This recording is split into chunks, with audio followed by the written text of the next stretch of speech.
எண்ணாகமம் 21 அதிகாரம்.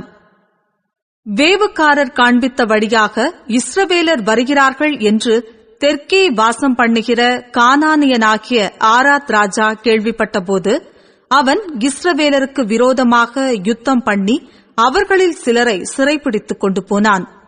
அப்பொழுது இஸ்ரவேலர் கர்த்தரை நோக்கி, தேவரீர் இந்த ஜனங்களை எங்கள் கையில் ஒப்புக் கொடுத்தால் அவர்களுடைய பட்டணங்களை சங்காரம் பண்ணுவோம் என்று பிரதிக்கினை பண்ணினார்கள். கர்த்தர் இஸ்ரவேலின் சத்தத்துக்கு செவி கொடுத்து அவர்களுக்கு கானானியரை ஒப்புக் கொடுத்தார். அப்பொழுது அவர்களையும் அவர்கள் பட்டணங்களையும் சங்காரம் பண்ணி அவ்விடத்திற்கு ஓர்மா என்று பெயரிட்டார்கள். அவர்கள் ஏதோம் தேசத்தை சுற்றி போகும்படிக்கு ஓர் என்னும் மலையை விட்டு சிவந்த சமுத்திரத்தின் வழியாய் பிரயாணம் பண்ணினார்கள். வழிய நிமித்தம் ஜனங்கள் மனமடிவடைந்தார்கள். ஜனங்கள் தேவனுக்கும் மோசேக்கும் விரோதமாக பேசி, நாங்கள் வனாந்திரத்திலே சாகும்படி நீங்கள் எங்களை எகிப்து தேசத்திலிருந்து வர பண்ணினதென்ன? இங்கே அப்பமும் இல்லை, தண்ணீரும் இல்லை. இந்த அற்பமான உணவு எங்கள் மனதுக்கு வெறுப்பாயிருக்கிறது என்றார்கள். அப்பொழுது கர்த்தர் கொள்ளிவாய் சர்ப்பங்களை ஜனங்களுக்குள்ளே அனுப்பினார். அவைகள் ஜனங்களை கடித்ததினால் இஸ்ரவேலருக்குள்ளே அநேக ஜனங்கள் செத்தார்கள். அதனால் ஜனங்கள் மோசேயினிடத்தில் போய், நாங்கள் கர்த்தருக்கும் உமக்கும் விரோதமாய் பேசினதினால் பாவம் செய்தோம். சர்ப்பங்கள் எங்களை விட்டு நீங்கும்படி கர்த்தரை நோக்கி விண்ணப்பம் பண்ண வேண்டும் என்றார்கள். மோசே ஜனங்களுக்காக விண்ணப்பம் பண்ணினான். அப்பொழுது கர்த்தர் மோசேயை நோக்கி, நீ ஒரு கொள்ளிவாய் சர்ப்பத்தின் உருவத்தை செய்து அதை ஒரு கம்பத்தின் மேல் தூக்கி வை. கடிக்கப்பட்டவன் எவனோ அவன் அதை நோக்கி பார்த்தால் பிழைப்பான் என்றார். அப்படியே மோசே ஒரு வெண்கல சர்ப்பத்தை உண்டாக்கி அதை ஒரு கம்பத்தின் மேல் தூக்கி வைத்தான்.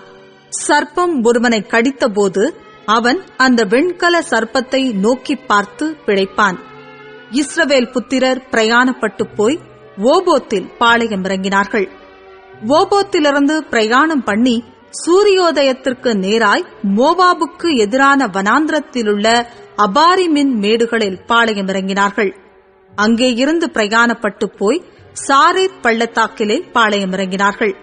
அங்கே இருந்து பிரயாணப்பட்டு போய் எமோரியரின் எல்லையிலிருந்து வருகிறதும் வனாந்திரத்தில் ஓடுகிறதுமான அர்னோன் ஆற்றுக்கு இப்புறம் பாளையம் இறங்கினார்கள். அந்த அர்னோன் மோவாபுக்கும் எமோரியருக்கும் நடுவே இருக்கிற மோவாபின் எல்லை.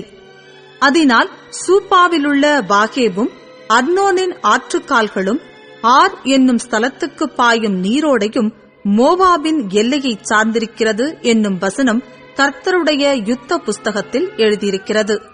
அங்கே இருந்து பேயேருக்கு போனார்கள். ஜனங்களை கூடி வரசை, அவர்களுக்கு தண்ணீர் கொடுப்பேன் என்று கர்த்தர் மோசேக்கு சொன்ன ஊற்று இருக்கிற இடம் அதுதான். அப்பொழுது இஸ்ரவேலர் பாடின பாட்டாவது, ஊற்று தண்ணீரே பொங்கி வா, அதை குறித்து பாடுவோம் வாருங்கள். நியாய பிரமாணிக்கனின் ஏவுதலால் அதிபதிகள் கிணற்றை தோண்டினார்கள். ஜனத்தில் மேன்மக்கள் தங்கள் தண்டாயுதங்களை கொண்டு தோண்டினார்கள் என்று பாடினார்கள்.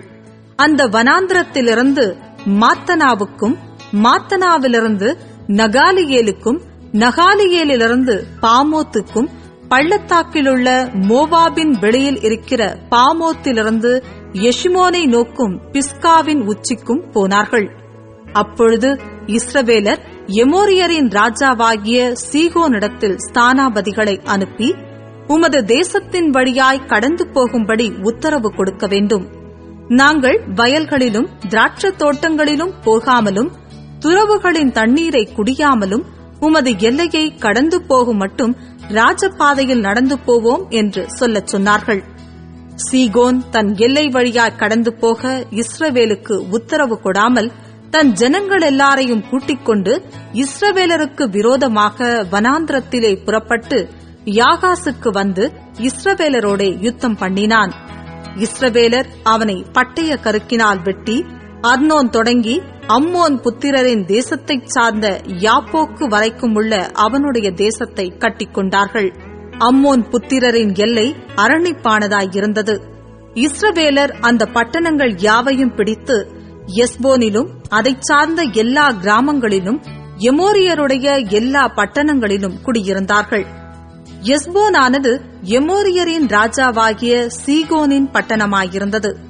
அவன் மோவாபியரின் முந்தின ராஜாவுக்கு விரோதமாக யுத்தம் பண்ணி அர்னோன் வரைக்கும் இருந்த அவன் தேசத்தையெல்லாம் அவன் கையிலிருந்து பறித்துக் கொண்டான்.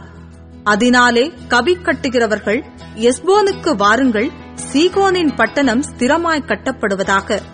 எஸ்போனிலிருந்து அக்கினியும் சீகோனுடைய பட்டணத்திலிருந்து ஜுவாலையும் புறப்பட்டு மோவாபுடைய ஆர் என்னும் ஊரையும் அர்னோனுடைய மேடுகளிலுள்ள ஆண்டவமார்களையும் பட்சித்தது. ஐயோ மோவாபே, கேமோஷ் தேவனின் ஜனமே, நீ நாசமானாய். தப்பி ஓடின தன் குமாரரையும் தன் குமாரத்திகளையும் எமோரியரின் ராஜாவாகிய சீகோனுக்கு சிறைகளாக ஒப்புக் கொடுத்தான். அவர்களை எய்து போட்டோம். எஸ்போன் பட்டணம் தீபோன் ஊர் வரைக்கும் நாசமாயிற்று. மேதேபாவுக்கு சமீபமான நோப்பா பட்டண பரியந்தம் அவர்களை பாழாக்கினோம் என்று பாடினார்கள்.